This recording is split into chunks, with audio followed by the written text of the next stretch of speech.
In 1996, Graham Edgar and Neville Barrett from the University of Tasmania came down to Jervis Bay carrying out biodiversity surveys. We've more or less continued those surveys ever since. We get to sample fish, we get to sample invertebrates, and also the algae, which is really important as well, and the diversity of algae that we have in Jervis Bay, which is quite remarkable. Jervis Bay is one of those locations that's lucky to have escaped a huge amount of development. It ended up with quite a lot of national parks.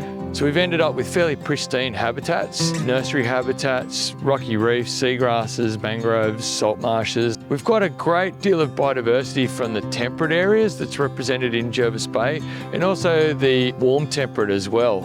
And during summer we have the tropical vagrants that come down, which with climate change and warming waters we're seeing more and more commonly occurring in Jervis Bay.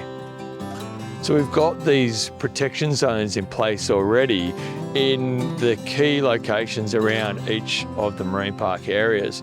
We've done a lot of research trying to understand what sort of movement patterns fish have in these areas, how long they spend in various areas, what sort of nursery habitats they need to have access to maintain the biological diversity that we see in the bay. A recent example of some of the long-term survey work that we've done in collaboration with Reef Life Survey has been looking at the trends or trajectories of populations of blue groper along the New South Wales coastline. And what we've seen in some of the areas of New South Wales is significant reductions in their abundances through time. And that's been utilised, that information has been utilised by the government to make decisions to continue the protections of that species for another 3 years into the future. Without these data sets, without these long-term biological diversity monitoring programs, we're unable to make these sorts of decisions or understand where we're at. So it's really important that we maintain these as a metric or a way of understanding what the health of the system is. Generally, I find community groups, stakeholder groups, love hearing the work that we're doing. They want to know about the condition of the environment. They want to know how the Great Southern Reef is performing. And they want to get in and be part of that and contribute to it. So that's from a communications perspective, that's awesome. And one of the outstanding features of the Great Southern Reef Research Partnership is that we've got a platform to put out that information in a national setting.